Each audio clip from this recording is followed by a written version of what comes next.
given a1, a2, a3, a4, 4 consecutive coefficients. Expansion 1 plus x to the power n. तो coefficient are basically binomial coefficient, क्योंकि numerical coefficient और binomial coefficient इस case में same होंगे, right? तो हम क्या ले लें a1, a2, a3 को? अगर आप 1 प्लस एक्स की पावर n का एक्सपेंशन देखो तो आएगा NCR and x to the power r and summation r varies 0 to n. तो हम कुछ ऐसे एज्यूम कर सकते हैं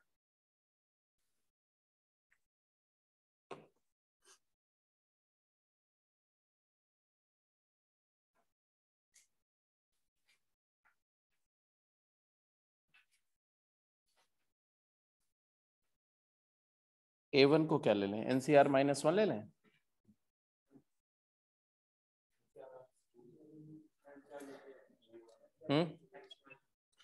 a1 को NCR -1 ले लें, a2 को NCR ले लें, a3 को NCR +1 ले लें, a4 को NCR +2 ले लें। है ज्यादा कैलकुलेशन करना पड़ेगा? कुछ भी ले लेंगे तो फर्क नहीं पड़ेगा, मतलब कुछ भी कोई सा भी ले लेंगे, बट जनरल लेना पड़ेगा आपको। आप NCR -2, NCR -1, NCR +1 ले लो तो भी फर्क नहीं पड़ेगा। तो जो भी आप ले लो, चलो NCR -2, NCR -1 and NCR and NCR +1 ऐसे ले लो तो भी कोई फर्क नहीं पड़ेगा, आंसर तो आना ही है। What we are suppose to do, LHS से स्टार्ट करोगे आप। लेफ्ट हैंड साइड को क्या लिखा आपने? LHS में वैल्यू पुट कर दें, पहले करके तो देखो यार। अब दो तरीके हैं इसमें, देखो दो तरीके, मतलब एक तो तरीका है कि आप रेशियो वाली प्रॉपर्टी से जाओ, क्योंकि कंसेक्यूटिव टर्म के रेशियो बना सकते हैं कंसेक्यूटिव कोएफिशिएंट के। एक है कि समेशन पास्कल रूल से जाओ, तो दोनों से बनेगा, प्रॉब्लम दोनों से होगा। आप कैसे अप्रोच करना चाहते हैं आप उसको डिसाइड करके फटाफट शुरू हो जाओ। रेशियो से जो करना चाहते हैं तो देखो ऐसे करेंगे, इस अब ऐसा नहीं बार बार उसको पलटी मारते रहेंगे। 1/1 plus a2 by a1 plus 1/1 plus a4 by a3, और फिर इसको सिंप्लीफाई कर लो तो क्या आएगा भाई? 1/1 प्लस a2 बाई a1 क्या आएगा? If you have assumed like this आएगा n minus r n minus r plus 2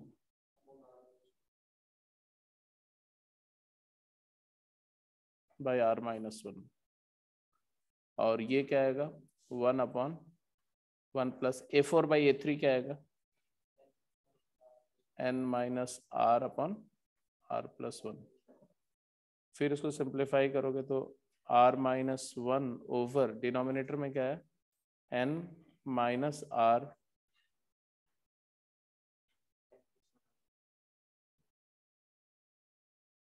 हाँ n प्लस 1 आ गया है, तो माइनस r और प्लस r तो कैंसिल ही हो रहा है, तो n प्लस 1 आ गया। What about the second one? r plus 1 numerator में क्या है, डिनोमिनेटर में क्या है? n plus 1। तो नेट वैल्यू क्या आई? 2r अपन n प्लस 1 आ गया। और हमें इसको दिखाना क्या? 2 बेसिकली ये देखो जो एक्सप्रेशन है ये वाला, इस एक्सप्रेशन को हम ऐसे भी तो लिख सकते हैं 2 divided by 1 plus a3 by a2, क्योंकि मेरे उस फॉर्मेट जाते हुए दिख रहा है। कैसे? इसको क्या लिख सकते हैं हम? 2 न्यूमरेटर में 2 रखो और डिनोमिनेटर में क्या रखो? n प्लस 1 बाई r, और इसको हमें 1 ऐड एंड 1 सब्ट्रैक्ट कर दें तो +1 एंड -1 कर दो, what do you get finally? That this can be expressed as 2 divided by 1 plus n minus r plus 1 by r. Agreed? और ये आप समझ ही गए होंगे क्या होगा, 1 प्लस इस ये क्या है, n minus lower subscript by larger subscript, बोल सकते हैं इसको कि नहीं? इसको लिख सकते हैं n c r upon n c r minus 1. Agreed? n minus r minus 1 upon r, and therefore it is 2 divided by 1 plus ये क्या NCR क्या था A3 और NCR माइनस 1 क्या था A2, A3 by A2, यही प्रूव करना था. That's it. अब जब आपने इस तरह से अराइव कर लिया, आंसर प्रूव कर दिया क्वेश्चन को, तो अब आपको ये सोचना चाहिए कि क्या भाई और कोई पॉसिबिलिटी थी क्या? जैसे LHS को ऐसे भी आप अपने आप करेंगे, मैं पूरा करके नहीं दिखाऊंगा, सिर्फ आपको बता दूंगा कैसे करना है. A1 तो A1 ही रहने दो, A1 मतलब NCR माइनस 2 अपॉन डिनोमिनेटर में क्या है NCR minus 2 plus NCR minus 1. Agreed? हाँ, और प्लस दूसरा वाला हो जाएगा तुम्हारा A3 मतलब NCR upon NCR plus NCR plus 1. और अगर आप पास्कल रूल लगाओगे तो ये क्या बनेगा, यूजिंग पास्कल रूल ये क्या बन जाएगा, ये वाला फर्स्ट वाला डिनोमिनेटर में पास्कल रूल लगाओ तो क्या हो जाएगा? ओके जी, तो NCR minus 2 divided by NCR minus 1 या n प्लस 1 CR में n प्लस 1 C, और दूसरा वाला क्या हो जाएगा NCR divided by n plus 1 CR plus 1.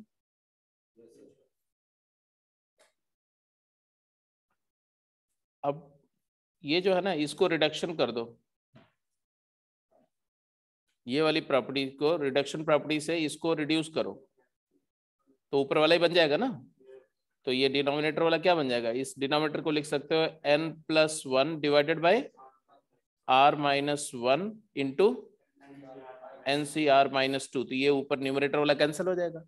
ऐसे ही इसको भी अगर रिड्यूस करोगे तो n plus 1 divided by r plus 1 into NCR, तो ये भी न्यूमरेटर कैंसिल हो जाएगा और फिर रिड्यूस हो गया, सिंप्लीफाई हो जाएगा. तो लेट्स गो टू द, इसके बाद हेडिंग देंगे application of binomial in divisibility. Application of binomial in divisibility.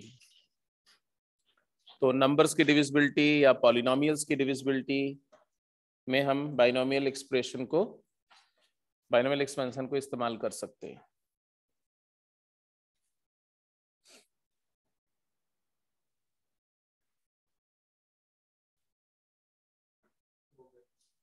ठीक है, ये तो हो ही गया होगा, वैसे ही है, उसी टाइप का question. Application of binomial in divisibility. देखो बेसिक कॉन्सेप्ट कुछ नहीं है, सिर्फ बाइनोमियल एक्सपेंशन को अगर देखो तो एक आइडेंटिटी है जिसको हम ऐसे एक्सप्रेस कर रहे हैं, 1 plus x to the power n, it is nothing but 1 plus nx, ये होता ना. फिर NC2 मतलब NC2 into x square plus NC3 into x cube and so on. And therefore from here I can see that अगर मैं इस 1 को इधर ले जाता हूं तो यहां से मैं एक कंक्लूजन ले सकता हूं कि 1 plus x to the power n minus 1 is an expression in which x is a common factor. NC1 plus NC2 into x plus NC3 into x square and so on. तो ये तुम्हारा क्या है, ये एक पॉलिनोमियल है और उस पॉलिनोमियल का कोएफिशिएंट इंटीजर है. मानते हो कि नहीं मानते हो? It is polynomial with integer coefficient. और लेफ्ट हैंड साइड भी एक पॉलिनोमियल है. और x भी एक मोनोमियल पॉलिनोमियल ही है 1 डिग्री का। तो अगर किसी पॉलिनोमियल को some polynomial into some other polynomial लिख रहे हैं, इसका मतलब क्या होता है? Whenever you write a polynomial fx as qx into gx, तो आप क्या बोलोगे? आप बोलोगे कि yes qx and gx are factor in fx, या fx is completely divisible by qx, completely divisible by gx as well, right? तो हम क्लियरली यहां से बोल सकते हैं कि 1 प्लस एक्स की power n whole minus 1 is divisible by x. Clear? Divisible by x. बोल सकते हैं कि नहीं बोल सकते? तो इसी तरह से ये भी तो बोल सकते हैं कि 1 plus x to the power n minus 1 minus n x is divisible by x किया। कैसे किया? क्या किया मैंने? यस, एक टर्म को और लेफ्ट में ले आए, तो उसके बाद बचे हुए टर्म में एक्स स्क्वायर कॉमन आ गया and so on so fourth. आप इस तरह से आप किसी नंबर या उसके स्क्वायर से डिविजिबिलिटी या क्यूब से डिविजिबिलिटी इंश्योर कर सकते हैं। 1 plus x power n minus 1 minus n x minus n into n minus 1 by 2 x square is divisible by x cube. तो बेसिक प्रिंसिपल तो हम यही यूज करेंगे, लेकिन इसको यूज करने के साथ साथ हमें थोड़ा अपनी जो नंबर्स का नंबर सिस्टम में जो आपने पढ़ा, डिविजिबिलिटी का जो भी कॉन्सेप्ट है, उसको भी थोड़ा दिमाग पे रखेंगे। ठीक है, तो क्वेश्चन करेंगे तो ज्यादा क्लैरिटी होगी। आगे चलें। हाँ, नोट करो ना, नोट करने के लिए तो मैं बोल रहा हूँ ना, अब नोट करो।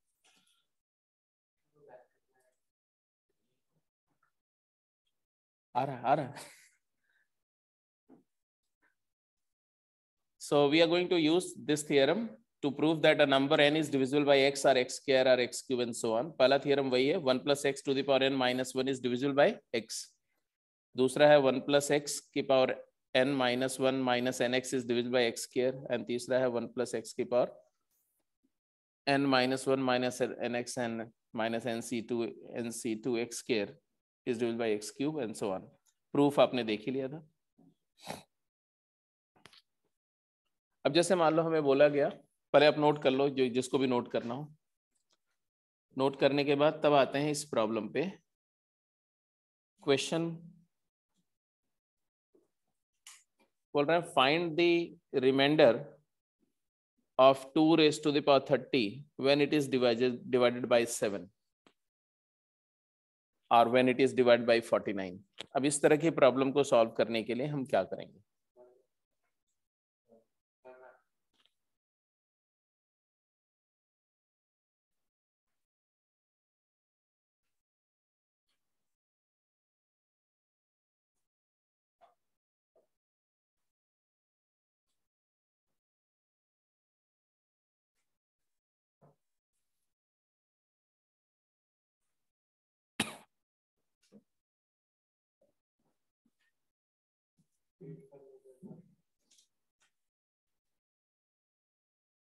या इस क्वेश्चन को भी नोट कर लिया सबने?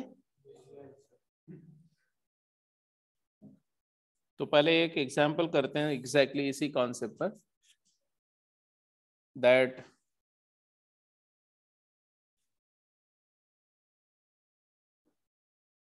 Eight raise to the power n minus 7n minus 1 minus 7n is always divisible by 49। अब इस बात को हमें प्रूव करना है। ये तो दिख रहा है आपको, थियरम से तो डायरेक्ट दिख रहा है, बट इसको एस्टैब्लिश करना है, तो हम इसका प्रूफ कुछ इस तरह से प्रेजेंट करेंगे।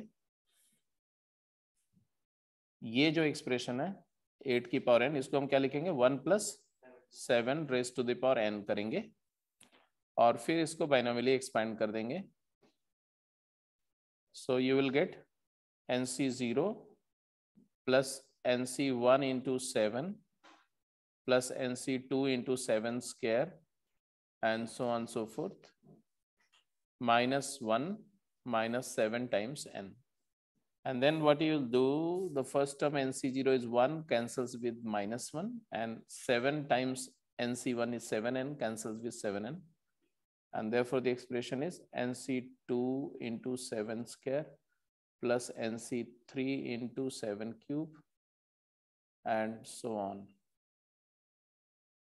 Clearly, 7 square, that is 49, is common, and the rest out expression is NC2 plus NC3 into 7 plus NC4 into 7 square, and so on.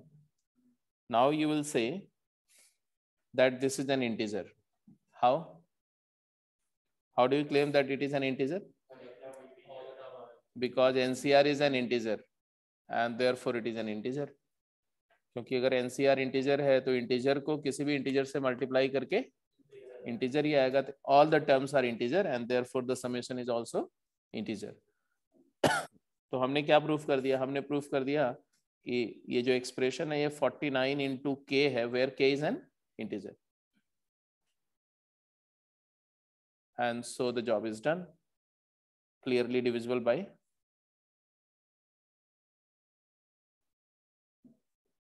49.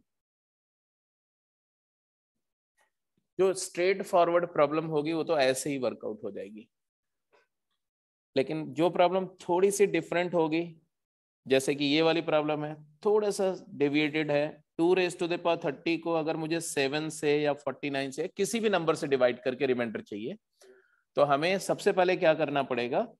हमें इस नंबर को, जो नंबर को डिवाइड करना है, जो डिविडेंड है, ये डिविडेंड को हमें एक सुटेबल बेस पे ले जाना पड़ेगा. मतलब डिविडेंड का बेस ऐसा होना चाहिए जो इस नंबर का मल्टीपल प्लस माइनस 1 में कन्वर्ट हो जाए. तो सबसे पहला स्टेप क्या होगा कि express the base of dividend, base of dividend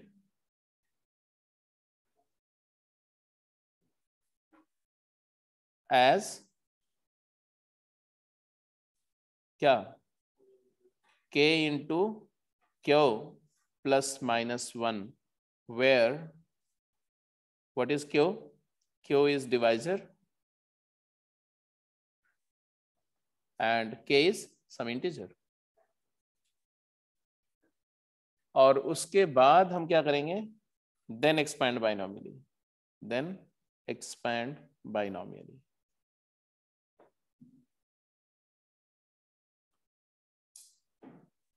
तो ये बेसिक प्रिंसिपल यही होगा. जैसे 2 raised to the power 30 है, तो 7 का कौन सा multiple 2 raised to the power 30 के 2 की सर्टेन पावर के नियरेस्ट है? मतलब 2 की कौन सी पावर 7 के मल्टीपल के आसपास है?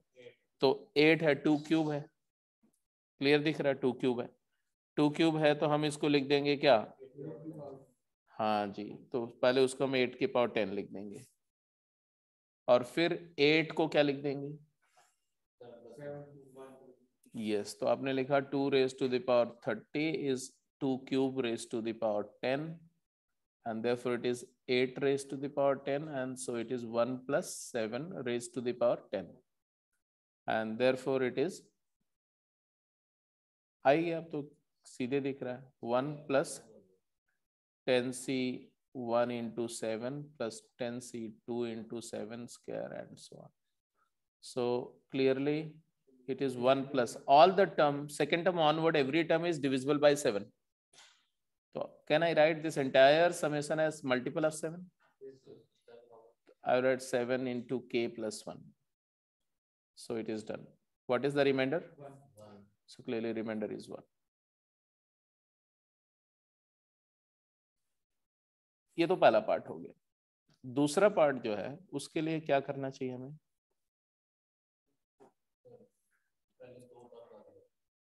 — 49 है तो 7 स्क्वायर. तो अब हम इसको ऐसे कर दें, इसी एक्सपेंशन को इस्तेमाल करें. क्या करेंगे इसको? 2 raised to the power 30 को हम आगे एक्सप्रेस करेंगे तो क्या लिखेंगे? 2 to the power 30 equal to 1 plus ये 10 into 7 70 है plus third term onward is divisible by 49. तो 49 मल्टीप्लाइड बाय वही 10c2 plus 10c3 into 7 and so on।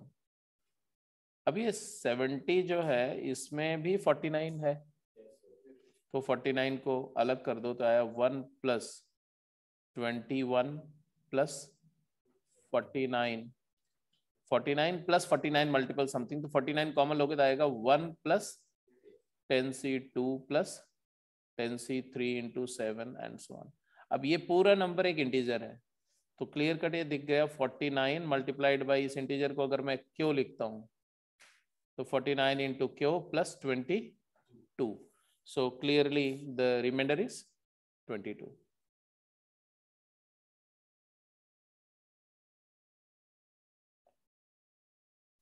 कोई doubt? All clear? All clear? All is not clear, there has to be some impression. ठीक है, तो test करें आगे आपको। अब तो आपको डिविजिबिलिटी का सवाल आने लगा। हटा दें इसको। किसको इसको बिल्कुल समझ में आ गया? Raise hand. कुछ लोग ऐसे ऐसे हाथ उग रहे हैं कि अभी 30% समझ में आया है और 10% कोशिश कर रहा हूं। सात्विक, क्या बात है, तुम एकदम बिल्कुल तमसो मां ज्योतिर्गमय करके एकदम पीछे बैठ गए हो। हाँ? अच्छा, जगह नहीं मिली, वो तो ठीक है। समझ में आ गया कि नहीं? आ जा तू इधर।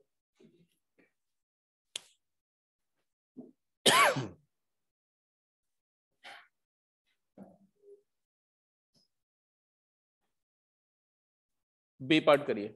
Find the remainder when 32 raised to the power 32 is divisible by divided by 3। 32 raised to the power 32 is divided by 3।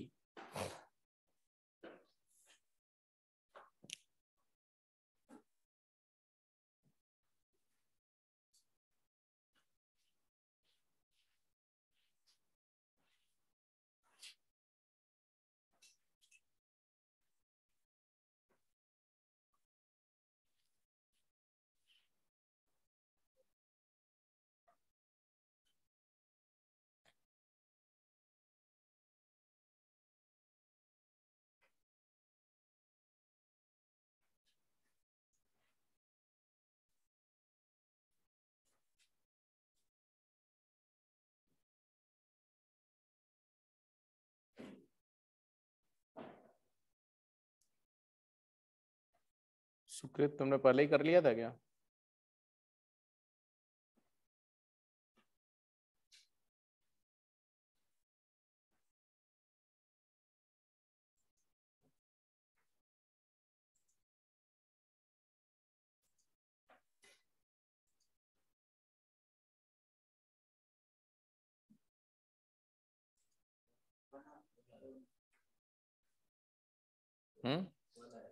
पक्का? क्या किया?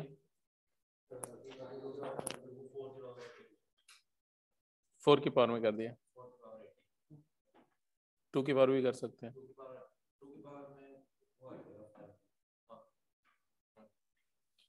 2 की पावर भी कर सकते हैं और 4 की पावर में भी कर सकते हैं। चलो, तो आपने इसको 2 बेस पे लेगा। 32 को क्या लिखा आपने? 2 की पावर 5।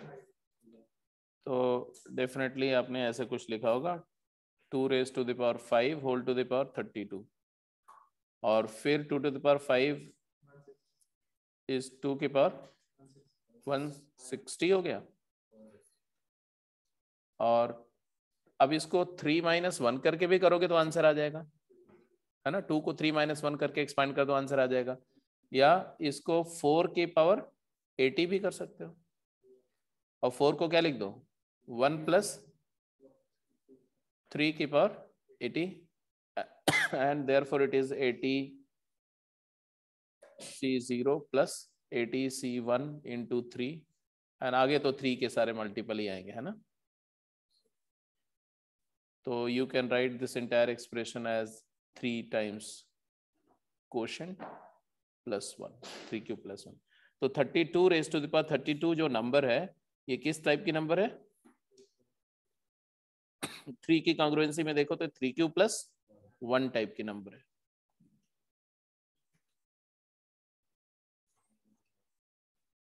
ठीक है, अब अगर कोई आपसे बोले 32 की पावर 32 की पावर 32 को 7 से डिवाइड करके क्या रिमाइंडर आएगा?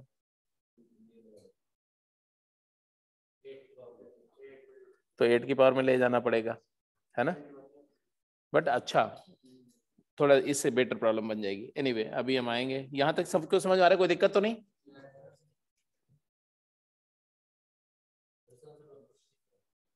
क्या आंसर पे मत जाओ, आंसर पे मत जाओ जी। 1 ही होगा, 1 3 ऐसे लिखा।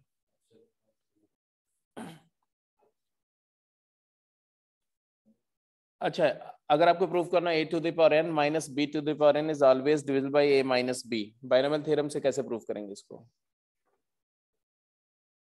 How do you prove that a raised to the power n minus b raised to the power n is always divisible by a minus b for every integer value of n, rather for every natural number value of n?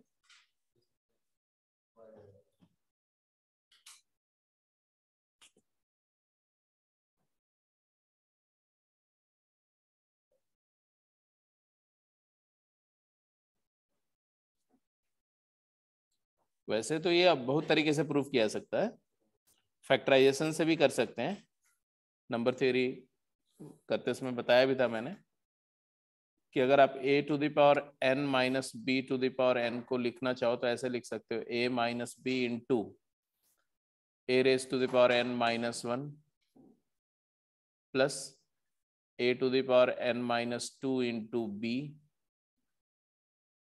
plus a to the power n minus 3 into b square and so on, a to the power 0 b to the power n minus 1। तो ये factorisation अपने आप में इस बात को indicate कर रहा है कि a माइनस बी से डिविजिबल है। और इसको लिखने का तरीका क्या होता है? a माइनस बी लिख करके फिर a की एक लेस पावर से स्टार्ट करो, फिर ये ऐसे इससे मल्टीप्लाई होगा तो ये बनाएगा, और जब यही टर्म सेकेंड वाले से मल्टीप्लाई होगा तो वो आएगा minus b a to the power n minus 1, जो कि यहाँ नहीं है। तो उसको कॉम्पेंसेट करने के लिए हम एक टर्म ऐसा लिखेंगे जो फर्स्ट से मल्टीप्लाई करके इसको न्यूट्रलाइज कर दे। देख रहे हो, जब ये वाला टर्म a से मल्टीप्लाई होगा तो पॉजिटिव और नेगेटिव ये कैंसिल हो जाएगा, फिर उसका जो सेकंड से मल्टीप्लाई होगा वो एक नया टर्म बनेगा, उसको कॉम्पेंसेट। तो ये कॉम्पेंसेशन मेथड से ही आएगा ये पूरा फैक्टर। बट अभी हमें बाइनोमियल से इस बात को प्रूफ करना है, बाइनोमियल ही प्रूफ करना है। तो क्या करेंगे? तो आप a माइनस बी से डिविजिबल दिखाना ना, तो a माइनस बी को चलो x मान लेते हैं। अगर a माइनस बी को x एज्यूम किया, मान लो, इसका मतलब क्या हुआ कि आपने a को क्या लिखा? a हो गया b प्लस एक्स, बोलो। And therefore a raise to the power n minus b raise to the power n can will nothing be b plus x to the power n minus b to the power n, and then expand binomially. nc0 b raised to the power n plus nc1 b raised to the power n minus 1 into x plus nc2 b raised to the power n minus 2 into x square and so on minus b to the power n, and hopefully it is done। ये और ये cancel हो गया। इसके बाद जितने भी term आपको दिख रहे हैं उन सब में x कॉमन है कि नहीं? x इंटू आ गया nc1 into b to the power n minus 1 plus nc2 into b to the power n minus 2 into x and so on.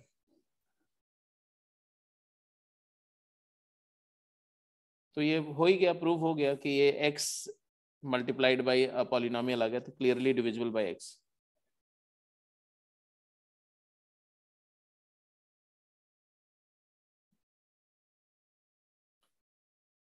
तो डिविजिबिलिटी, तरह तरह की डिविजिबिलिटी के लिए आप बाइनोमियल को सुटेबली इस्तेमाल कर सकते हो। क्लियर है सबको? तो ये एक्सपेंशन याद रखना, ये वाला। इसी तरह से एक एक्सपेंशन ये भी याद रखना, a to the power n plus b to the power n if n is odd then it is divisible by a plus b। इसमें a प्लस बी फैक्टर होगा और रिमेनिंग फैक्टर क्या आएगा, a की power n minus 1 minus a to the power n minus 2 into b plus a to the power n minus 3 into b square minus alternate plus minus आएगा इसमें। जैसे यहाँ पर सारा प्लस आता है, यहाँ पर प्लस माइनस ऑल्टरनेट। तो ये दोनों फैक्टराइजेशंस काफ़ी यूजफुल है रैशनलाइजेशन करते समय, +2 में लिमिट वगैरह इवेलुएट करते समय ये बहुत रिगरस इस्तेमाल होंगे। जैसे आपको बोला जाए कि x5 माइनस y5 क्या होगा, तो आप क्या बोलोगे, it is x minus y into क्या फैक्टर लिखोगे, x की पावर 4 प्लस x की पावर कम करते जाओ y की बढ़ाते जाओ।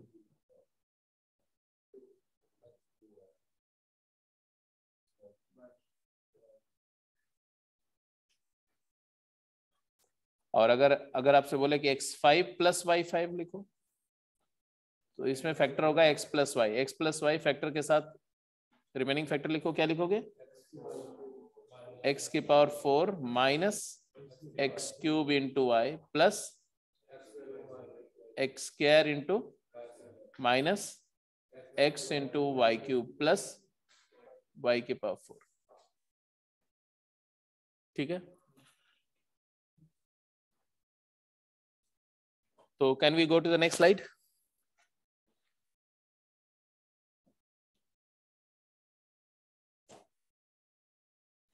और अगर ऐसा हो x4 प्लस y4 तब ये फैक्टराइजेशन पॉसिबल नहीं होगा। लास्ट वाला टर्म मैच नहीं करेगा।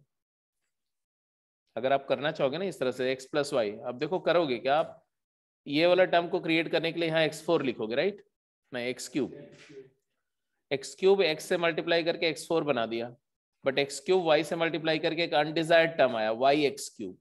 अब इस y एक्स क्यूब को कैंसिल करने के लिए आप लिखेंगे minus x square y, so that ये एक्स स्क्वायर वाई एक्स से मल्टीप्लाई करके माइनस एक्स क्यूब वाई इसको कैंसिल कर दे।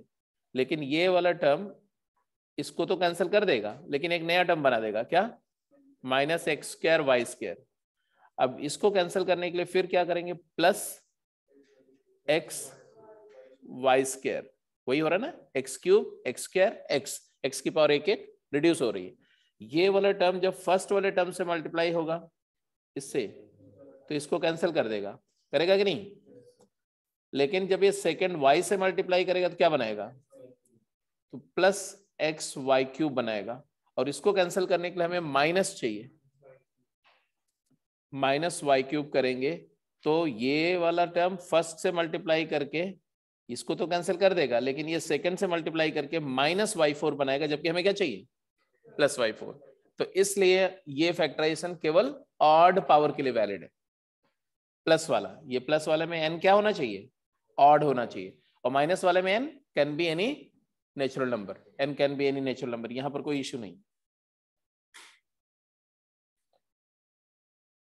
अगला क्वेश्चन पे चलो। हाँ जी, क्विक।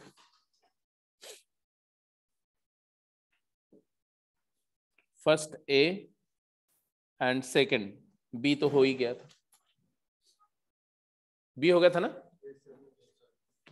फर्स्ट ए और सेकंड का आंसर करिए क्विक।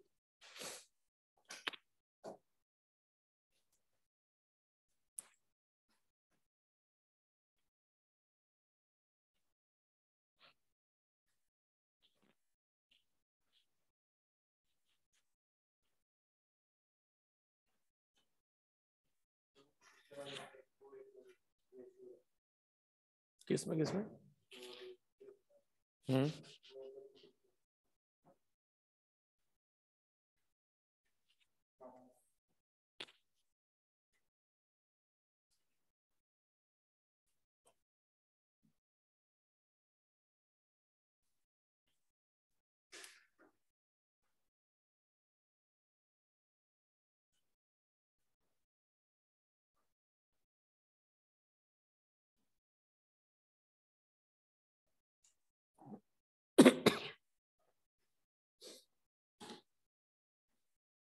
सिक्सटी 64 से डिवाइड डिविजिबल दिखाना है। 64 मतलब 8 स्क्वायर। 8 स्क्वायर के लिए 1+8 का एक्सपेंशन यूज करना पड़ेगा, है ना। और 1+8 मतलब 9। 9 बेस पर तो बन जाएगा, क्योंकि 3 बेस है तो 9 बेस में बनाया जा सकता है। तो स्ट्रेट फॉरवर्ड है, फटाफट जल्दी से रिड्यूस करो। तो the expression given is 3 square to the power n+1 -8n -9 can be written as 1+8 whole to the power n+1 -8n -9. Now if you expand it binomially, तो n+1 C0,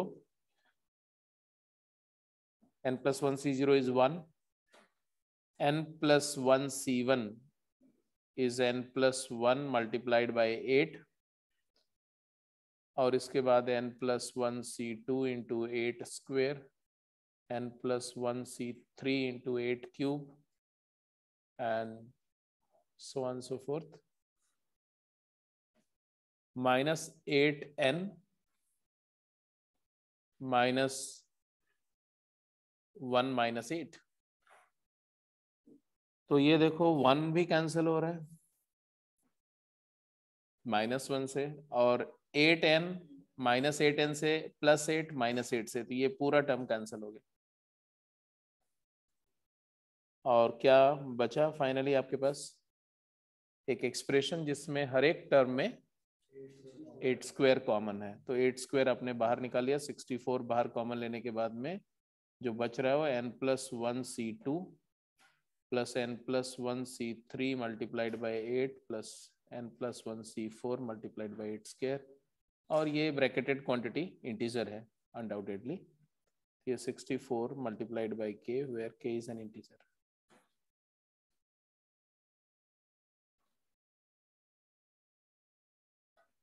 So divisible by 64.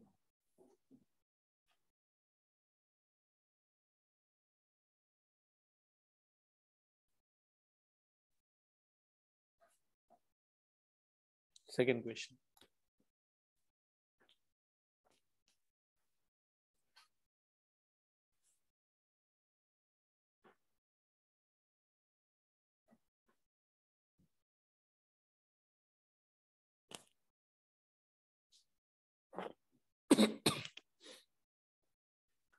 Question 2 says, show that the expression 2 raised to the power 4n minus 2 raised to the power n multiplied by 7n plus 1 is some multiple of square of 14 for any natural number value of n.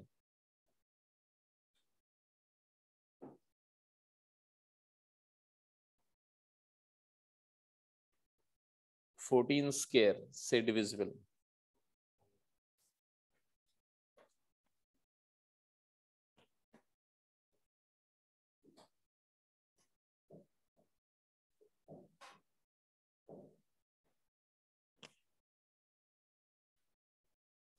Fourteen square से divisibility के लिए इसको भी आपको 7 में ले जाना पड़ेगा। तो 2 raise to the power n तो कॉमन दिख रहा है,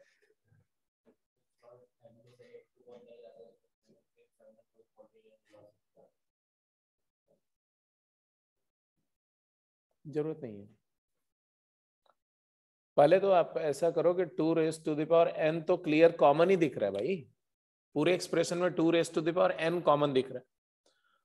तो हमें अगर 14 स्क्वायर चाहिए तो 14 स्क्वायर क्या है? 14 स्क्वायर एक्चुअली 4 into 7 स्क्वायर है, मतलब 2 की पावर 2 into 7 स्क्वायर है। एग्रीड? तो अगर मैं 2 की पावर अलग कर दूं, 2 की पावर 2 अलग से अगर इंश्योर कर लूं, तो 7 स्क्वायर से डिविजिबिलिटी मतलब 49 से डिविजिबिलिटी चाहिए, तो उसको 8 बेस पे एक्सपैंड किया जा सकता है। तो वो होता हुआ दिख रहा है। आप इसको क्या लिखो, इस एक्सप्रेशन को, आप इस एक्सप्रेशन को, ये तो हटा दो ना, ये तो सारा समझ में आ गया सबको। इस एक्सप्रेशन को आप लिखो 2 raise to the power n times 2 raise to the power 3n minus 7n minus 1, agreed.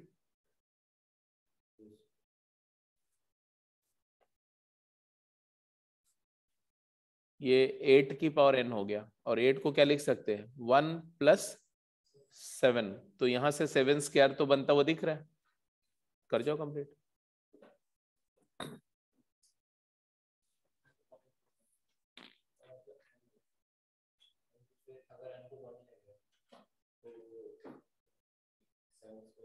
पहले पहले पूरा कंप्लीट तो कर ले जितना, फिर बाद में देखेंगे ना कि कौन से केस के लिए क्या इश्यू आ रहा है।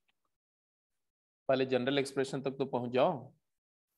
2 raise to the power n into, ये हो गया तुम्हारा 8 की power n minus 7n minus 1, which is 2 raise to the power n multiplied by 8 को आपने लिखा होगा 1 plus 7 to the power n minus 7n minus 1.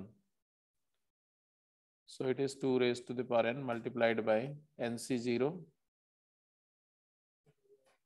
NC1 into 7, NC2 into 7 square, so on, so forth, minus 1 minus 7n. तो ये और ये दो term तो कैंसिल हो गए, और आपको कुल सिचुएशन कुछ ऐसे आई 2 raise to the power n into 7 square common,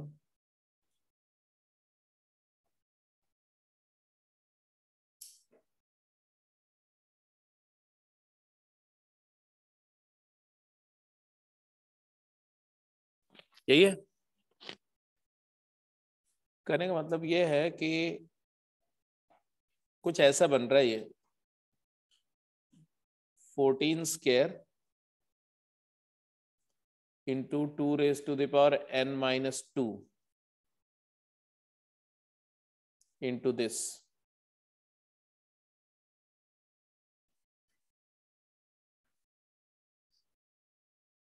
ऐसा। तो यहां से एक बात तो क्लियर है कि as long as n is greater than equal to 2, अगर n की वैल्यू 2 या 2 से बड़ी है तो ये क्वांटिटी इंटीजर होगी और ये भी इंटीजर होगा। ये तो ब्रैकेट वाली क्वांटिटी तो हमेशा इंटीजर, राइट, ये इंटीजर है और ये भी इंटीजर है, तो ऑब्वियसली ये 14 स्क्वायर से डिविजिबल है कि नहीं। 14 स्क्वायर मतलब 2 196 होता है ना 14 स्क्वायर, तो ये 196 इंटू के हो जाएगा, राइट। दिक्कत सिर्फ आ रही हमें किसके लिए प्रूफ करना था, for all natural number n, तो n इक्वल टू 1 के लिए थोड़ा ट्रबल है। क्या ट्रबल है, n इक्वल टू 1 के लिए ट्रबल यहां पर सिर्फ ये है कि ये हाफ हो जाएगा,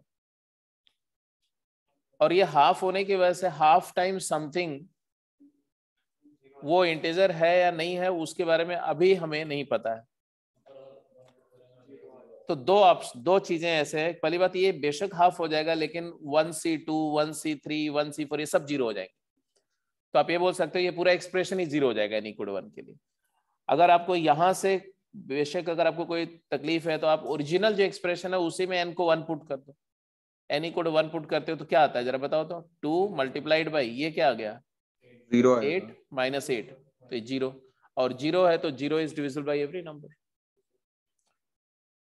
तो अगर n 1 है तो ये 0 है and therefore it is divisible bye 14 square बोल सकते हो, और अगर n 1 से बड़ा है तो क्लियर कट हमने शो कर ही दिया कि n greater than equal to 2 के लिए तो ऑलरेडी ये 14 स्क्वायर से डिविजिबल है, and so it is divisible bye 14 square for all natural number values of n।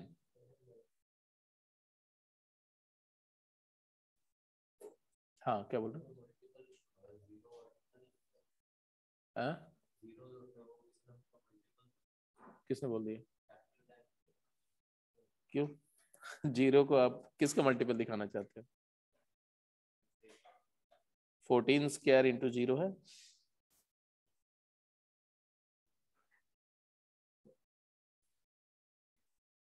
चलिए जी जल्दी आंसर करिए।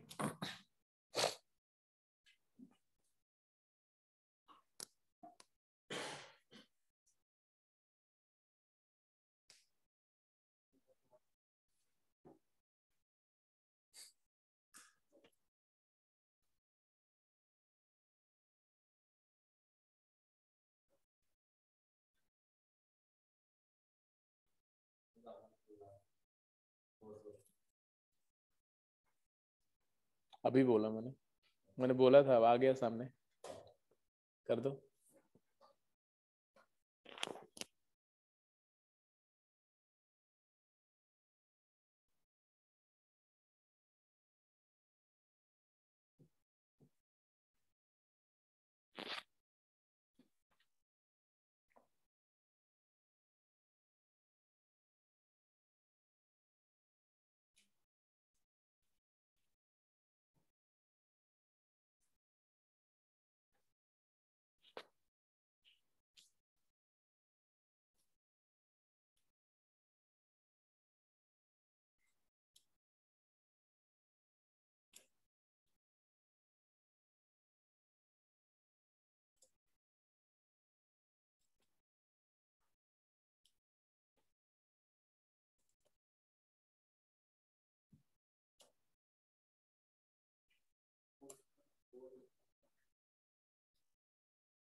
क्या किया, 2⁻² को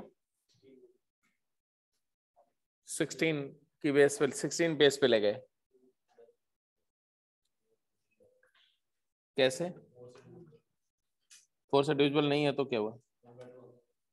अच्छा, फैक्टर नहीं होगा, कोई जुगाड़ नहीं है?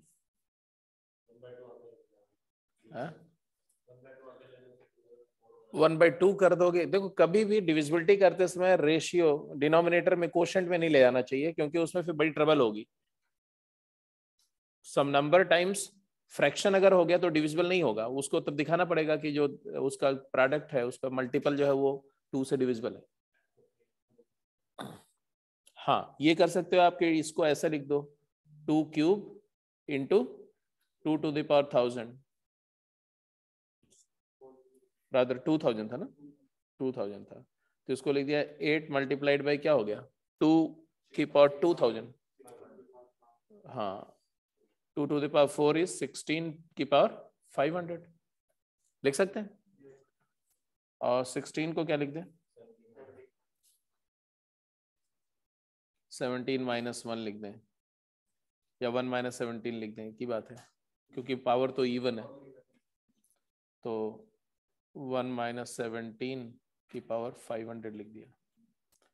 फिर इसका एक्सपेंशन क्या नजर आएगा, 500C0 -500C1 into 17 plus 500C2 into 17 square and so on so fourth. ये टर्म्स के बारे में जरा बताओ, what do you think of these terms? Zero होंगे? अच्छा, हाँ हाँ, 17 के मल्टीपल हो जाएंगे ना, तो इसको आप 17 मल्टीपल समथिंग लिख, 17K या 17M ऐसा कुछ लिख सकते हो, whereas M is an integer. तो हो गया आई थिंक। फाइनली क्या है, ये 1 है तो 8 प्लस 17 इंटू 8M, या 17K हो गया, 8M को मैंने K लिख दिया, ठीक है। तो रिमाइंडर क्या है, 8।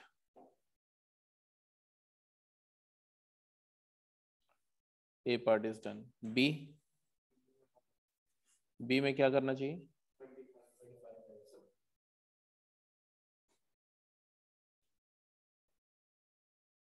हाँ क्या,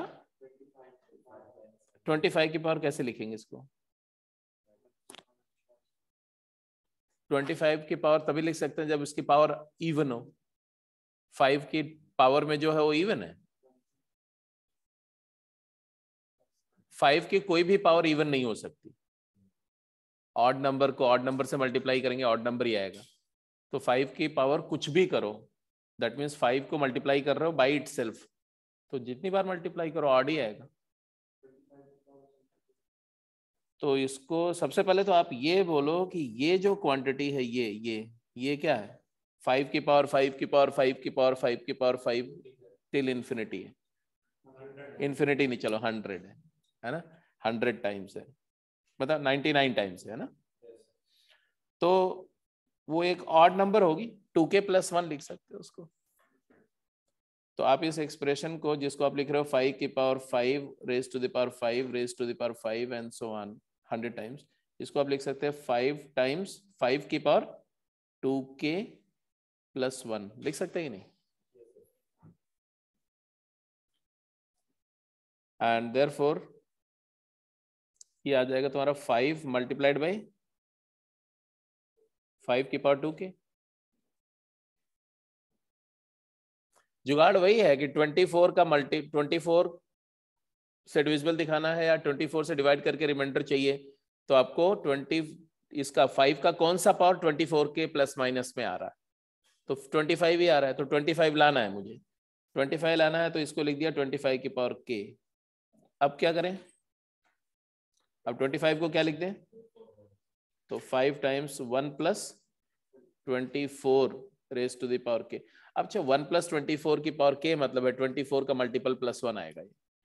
तो ये तुम्हारा एक्सप्रेशन जो आ जाएगा 24 इंटू कोशेंट +1 आएगा।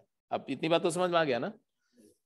ऐसे समझो आपकी 1 + -k की पावर n अगर हो, it will be always k into quotient +1 आएगा इफ n इज इवन।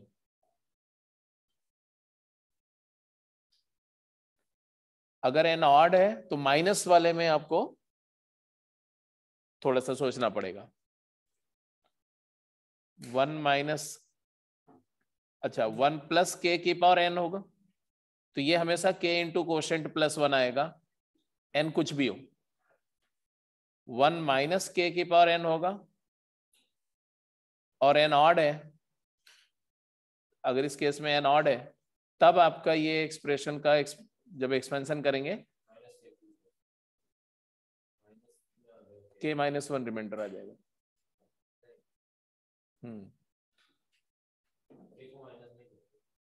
हाँ, k को माइनस का मतलब है कि आप ऐसे लिखोगे ना,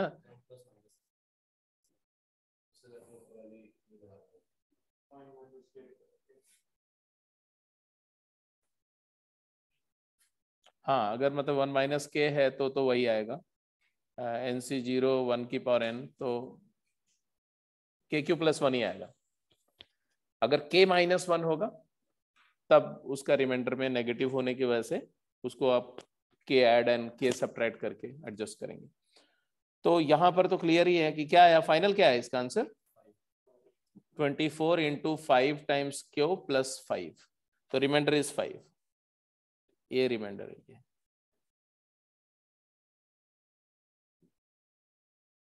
वन रिमाइंडर कैसे बोल रहे थे? हाँ, तो इसको आप अगर आपने गलत इंटरप्रेट कर लिया कि ये जो है उसको इवन नंबर मान लिया तो गड़बड़ हो जाएगी। चलिए ये 4th क्वेश्चन करके बताइए।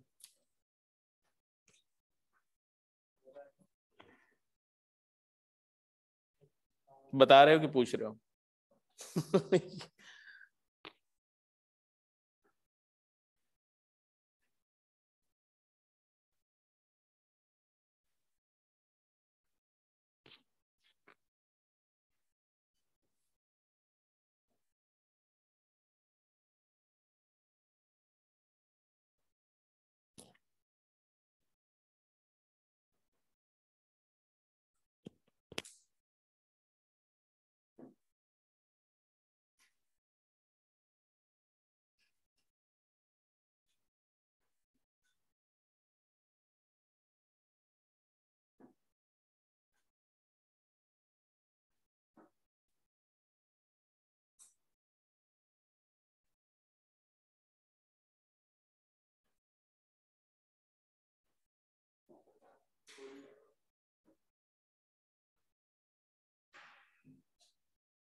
मुश्किल है सच में? मुझे तो दिख रहा है बिल्कुल मुश्किल नहीं।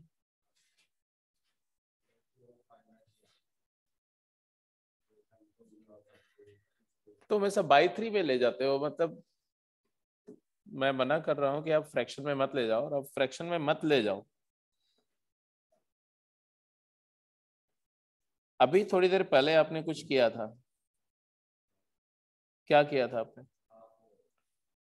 आपने बोला था कि 32 raised to the power 32 is a number of the type 3k plus 1, है कि नहीं? For all n,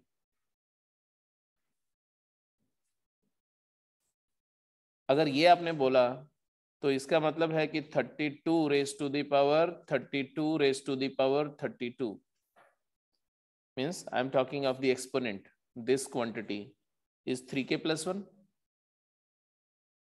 तो 32 की पावर 3k plus 1 हो गया। इसका मतलब क्या हो गया? इसका मतलब ये हो गया तुम्हारा क्या,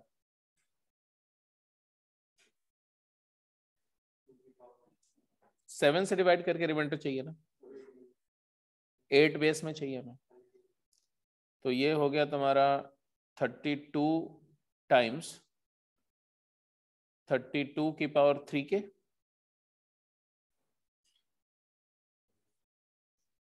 thirty two is here and 32 is 2 to the power 5, तो इसको लिख सकते हैं 2 to the power 3 की पावर 5k। बोलो। एंड 8 को क्या लिख दिया हमने, 1 + 7 की power 5k। I don't think there is any trouble now. मैंने यहाँ पर फ्रैक्शन नहीं कोशिश करी लाने की, या फ्रैक्शन आने की कोशिश को हटाया, डिनाई किया। इंटीजर रखो यहाँ पर, क्योंकि अगर वो इंटीजर आया तो उस इंटीजर को ब्रेक करके हम डिजायर्ड रिमाइंडर वाले फॉर्मेट में ले जा सकते हैं। फ्रैक्शन नहीं लाओ। 32 टाइम्स क्या आएगा ये, 5kc0 plus 5kc1 into 7 plus 5kc2 into 7 square and so on so forth. Don't you see that this is multiple of 7? और ये 1 है, तो ये आ गया तुम्हारा 32 मल्टीप्लाइड बाई क्या, 1 + 7 into quotient Q, Q is some integer, तो आ गया तुम्हारा 7 into 32 टाइम्स क्यू प्लस 32 को लिख सकते हैं 28 + 4। मल्टीप्लाई करो पहले इसको, 32 + 32 टाइम्स 7q, तो 32 टाइम्स 7q को यहाँ लिख दिया मैंने, और 32 को 28 + 4 ब्रेक कर दिया। क्यों ऐसा किया? क्योंकि इसमें भी 7 मिल जाएगा मेरे को, तो 7 into 32 times q plus 4 and plus 4। अब ये भी एक इंटीजर है, this entire thing is integer, ये इंटीजर है, तो आपने लिखा 7m + 4। तो क्या आया, find the remainder when this is divided by 7, तो रिमाइंडर इज 4।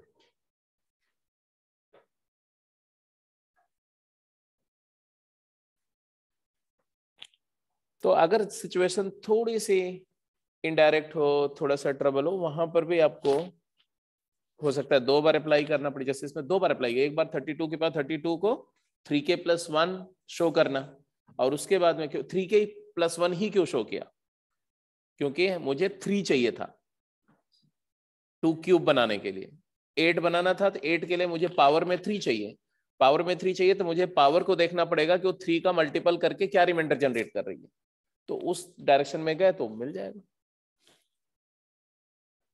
क्लियर है? कोई डाउट तो नहीं? सबको क्लियर है?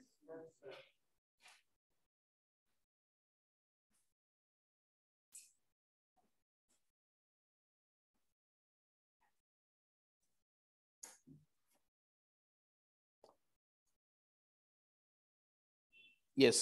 क्वेश्चन नंबर 5, 6, 7, ये 3 क्वेश्चन है। डेफिनेटली ये सारे तो आज नहीं कर पाएंगे आप, बट इसमें से कुछ पार्ट कर सकते हैं। जैसे फिफ्थ करो, ओके, और सिक्स्थ का एक पार्ट करो, ए पार्ट। थोड़ा पढ़ लिया करो क्वेश्चन को यार, तो मतलब ऐसे ही सपने देखने लगते हो ऐसे आंखें खोल करके, पढ़ लो यार। लास्ट 3 डिजिट पूछ रहे हैं, तो आंसर बोला 8 आएगा। कहाँ लिखा हुआ यूनिट प्लेस? किसकी बात करो तुम? फिफ्थ का कि सिक्स्थ का? अच्छा, फिफ्थ का ए पार्ट, ओके, तब पढ़ लिया था इसने। यूनिट प्लेस डिजिट, ये तो वैसे ही बता सकते हो वर्बली। कैसे?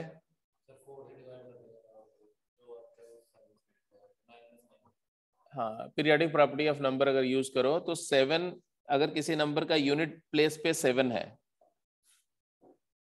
यूनिट डिजिट अगर 7 है, तो उसका पावर अगर 4 का मल्टीपल होगा तो यूनिट डिजिट 1 आएगी, है ना?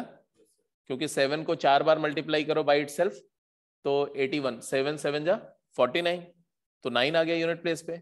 और दूसरा वाला 7 स्क्वायर से फिर 9 आएगा, तो 9 9 81, 81 का 1 आएगा। और अगर 4k + 1 पावर होगी तो एक बार और 7 मल्टीप्लाई कर दो। अब कोई नंबर का यूनिट डिजिट 1 है और 7 मल्टीप्लाई करो तो यूनिट डिजिट क्या हो जाएगी? 7। एक बार और मल्टीप्लाई कर दो तो 9 आ जाएगी, और एक बार और मल्टीप्लाई कर दो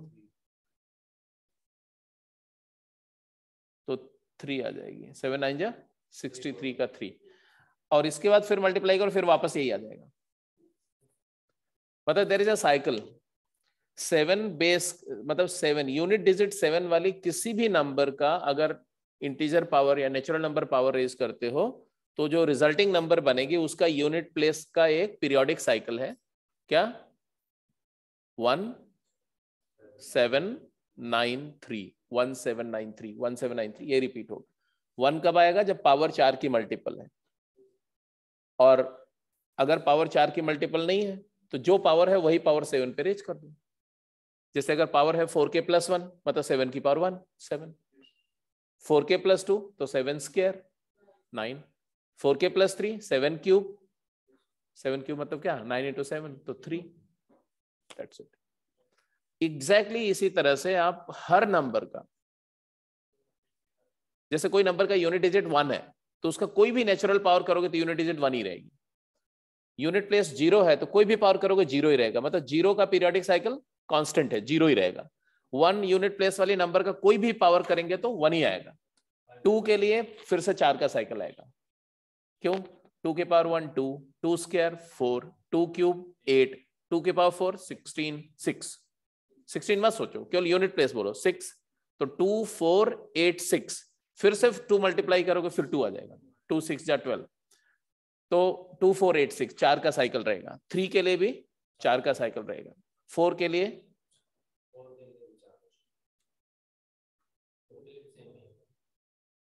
4 मतलब 2 4 किया 2 का साइकिल रहेगा, क्योंकि 2 स्क्वायर हो गया ना उसमें, तो 4 स्क्वायर इज 4 की पावर 1 4, 4 स्क्वायर इज 6, 6 आ गया ना तो फिर से वापस वही आ जाएगा। हाँ जी, तो 4 के लिए 5 के लिए तो 5 ही रहेगा हमेशा, 6 के लिए 6 ही रहेगा हमेशा, 7 के लिए फिर से 4 का साइकिल आ जाएगा, ये है ना। तो ऐसे आप 1 से लेके 9, 9 के लिए हमेशा 1 9 1 9 1 9 ऐसा रहेगा। 8 के लिए 4 का साइकिल रहेगा। तो you can have that periodic property. तो 0 से लेके 9 और कोई तो डिजिट हो ही नहीं सकती यूनिट प्लेस पे, तो यूनिट प्लेस का प्रेडिक्शन वर्बली कर सकते हैं, कोई भी पावर हो किसी भी नंबर का। जैसे अगर मैं ऐसा बोलूं कि 2793 रेज टू द पावर 2468, इसका यूनिट प्लेस क्या होगा? तो आप सीधे बोलेंगे 3 की पावर 8 होगा, तो क्या होगा? क्योंकि ये 4 से डिविजिबल है, तो 3 की पावर 4k, 3 की पावर 4k मतलब क्या हो गया? 1, तो यूनिट प्लेस 1 आएगा। अगर मैं बोलूं 777 की पावर 555 प्लस 555 की पावर 777, क्या होगा यूनिट प्लेस? अब ये सब कलाकारी पे मत जाओ कि क्या लिखा गया, आप सीधे यूनिट प्लेस 7 देखो और पावर का 4k + 1 से देखो, तो क्या है ये, कैसे पावर है? तो लास्ट के 2 प्लेस को 4 से डिवाइड करो तो 3 आता ना, नहीं 4 से कर रहे हो ना, 52 + 3, हाँ 3 आएगा, 3 आएगा मतलब 7 क्यूब के इक्विवेलेंट हो गए। 7 क्यूब का जो यूनिट प्लेस आएगा वही आएगा यहाँ पर। और इस वाले में क्या आएगा, इसमें तो 5 ही आएगा हमेशा, इसका 5 ही आएगा। अब ये 7 क्यूब का क्या आएगा,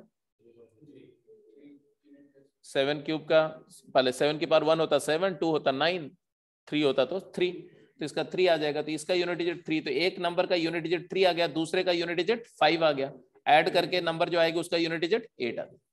तो ये नंबर का यूनिट प्लेस क्या आएगा, यूनिट डिजिट, यूनिट प्लेस वाली डिजिट 8 होगी। तो ये अगर सिंपल सा, जैसे अब इस केस के हिसाब से अब इसका आंसर करो, बिना बाइनोमियल के हो जाएगा कि नहीं? हाँ जी, इस वाले का यूनिट प्लेस क्या आएगा, तो 9, क्योंकि 4k + 2 है तो 7², और इस वाले का भी 9, तो unit place 9 plus a number with unit digit 9, तो दोनों को ऐड करेंगे तो नंबर का यूनिट डिजिट क्या आ जाएगा, 8 आ जाएगा।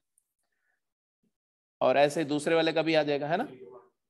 हाँ, इस वाले का तो 19, 9 का इवन पावर होगा तो यूनिट डिजिट क्या आएगा, 1, तो ये वाले नंबर का यूनिट डिजिट 1 आएगा। जबकि दूसरे वाले नंबर का 7 का इवन पावर है, 7 का इवन पावर मतलब 4k + 2 है, तो 7², तो इसका यूनिट प्लेस क्या आ जाएगा, 9, तो दोनों को ऐड करेंगे तो यूनिट प्लेस क्या आ जाएगा, 0। कितने लोग बात समझ में आ रही है, रेज हैंड।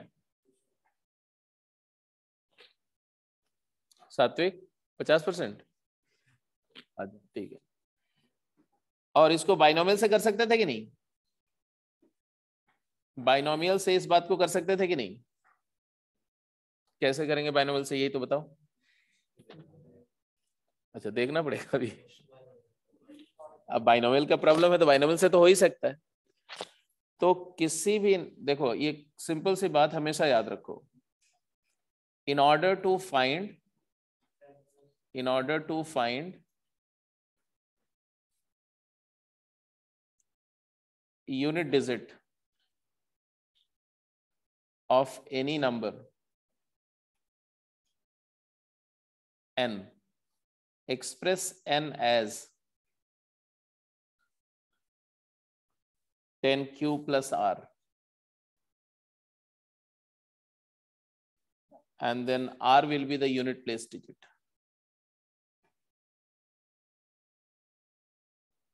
मतलब किसी भी नंबर को 10 से डिवाइड करके जो रिमाइंडर आता है वो उसका यूनिट प्लेस होता है कि नहीं होता है? बोलो। इसमें भी कुछ लोग सोच रहे हैं, सोचने का कुछ नहीं। जैसे मान लो ABCDE ऐसे एक नंबर है, तो इस नंबर का एक्सपेंशन डेसिमल फॉर्म में क्या होता है, A × 10⁴ plus B × 10³ plus C × 10² plus D × 10 plus E। तो ये पूरा जो देख रहे हो ये क्या है, ये 10 का मल्टीपल है, 10 times quotient plus E is the remainder. तो जो यूनिट डिजिट E है वो बेसिकली 10q + r लिखेंगे, तो जो रिमाइंडर है यही रिमाइंडर यूनिट प्लेस की डिजिट होगी। 10 से डिवाइड करके रिमाइंडर आएगा, वो यूनिट डिजिट बताएगा। ऐसे लास्ट का 2 डिजिट चाहिए तो 100 से डिवाइड करके रिमाइंडर देखो, ठीक है? तो ये भी दूसरा नोट भी लिख दो, नोट 1 के बाद नोट 2 भी लिखो।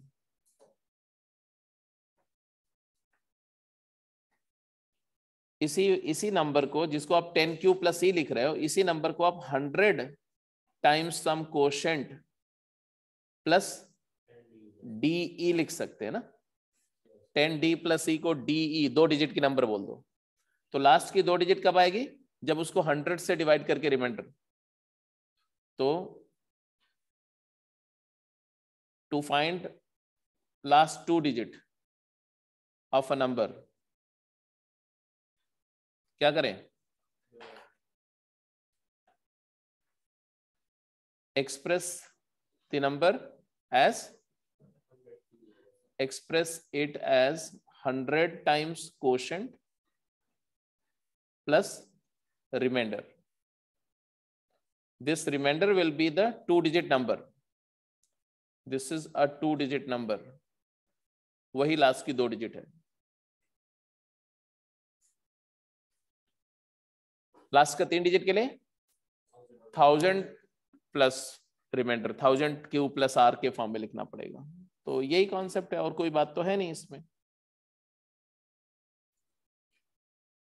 अगर n को आप 1000 से डिवाइड करोगे तो 1000 टाइम्स कोशेंट क्यू प्लस जो रिमाइंडर आएगा वो लास्ट की 2 डिजिट आएगी, 3 digit C D and E, ये लास्ट की 3 डिजिट आ जाएगी। This is the reminder.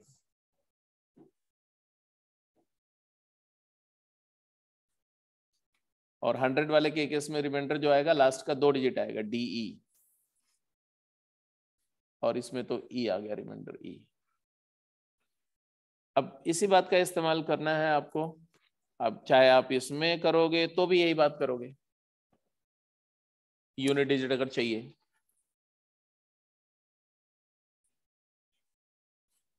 क्या करें यूनिट डिजिट के लिए? 17 स्क्वायर क्या होता है?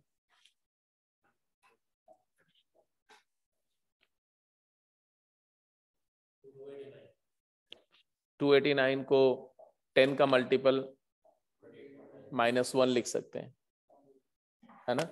ऐसे ही 7 की पावर 50 जो है उसको 7 स्क्वायर कर दो 49, तो उसको भी 10 का मल्टीपल -1 लिख सकते हैं। फिर दोनों को एक्सपेंड कर लो तो वहां से आ जाएगा। तो ऐसा लिख सकते हैं इसको, 17 स्क्वायर को आपने लिख दिया 289 की पावर 50, और इसको क्या लिख दिया 49 की पावर 50, अरे 50 नहीं 25।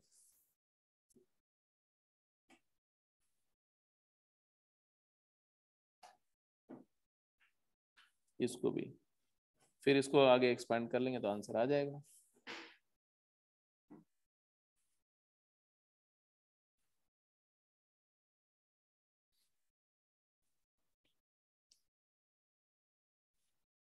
इसके बाद क्या करेंगे? 289 को क्या लिखेंगे? 290 -1, 290 -1 की पावर 25, एंड प्लस इसको 50 -1 की पावर 25। इनफैक्ट ये एक्सपेंशन जो है वो 10 टाइम्स कोशेंट -1 आएगा, क्योंकि लास्ट जो टर्म आएगा वो -1 की पावर 25 होगा। बाकी सब में तो 10 का फैक्टर आता रहेगा, 10 का पावर रिड्यूस होते हुए जाएगा। लास्ट वाले में क्या आएगा?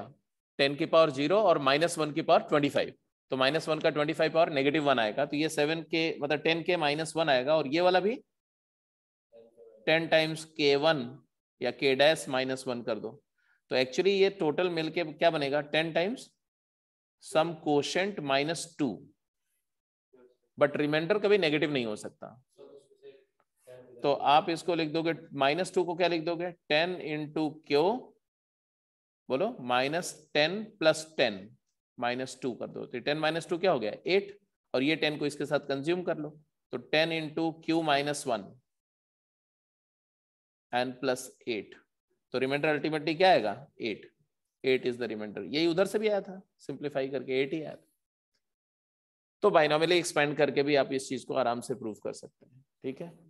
तो ए पार्ट हो गया, ऐसे बी कर लेंगे, और ये वाला ट्राई कर सकते हैं। 7 तो नहीं बताऊंगा, 7 तो बताने लायक है नहीं, 7 बहुत सिंपल है, 7 बहुत सिंपल है। 6th का ए करके बताओ, इसमें आपको थोड़ा सा 6th ए और 6th बी दोनों में आपको काम करना पड़ेगा। लास्ट 3 डिजिट क्या, लास्ट 4 डिजिट भी मैं बोल सकता हूँ, निकालो। है? नहीं, ए वाले पार्ट में भी लास्ट 4 बोल सकते हैं निकालने के। तो चलो इसको आप करके रखेंगे, कल डिस्कस करेंगे, कल की क्लास में, ठीक है। नेक्स्ट क्लास का टाइम हो गया, तो आप जो है ये 6th का ए और बी पार्ट और 7th ये दोनों कर लेंगे। और मैं बता दे रहा हूं कि कहां तक कर सकते हैं। गेम्स में कहां तक मैंने बोला था करने के लिए?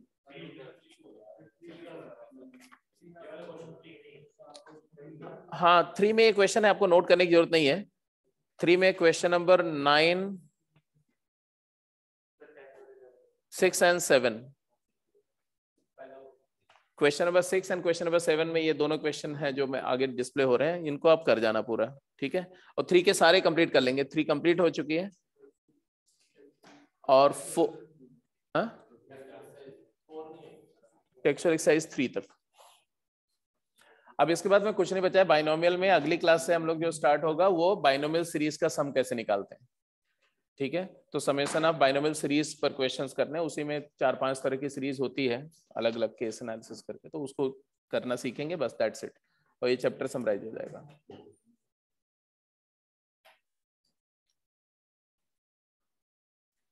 ठीक है बेटा, so I am just going to close the call. हाँ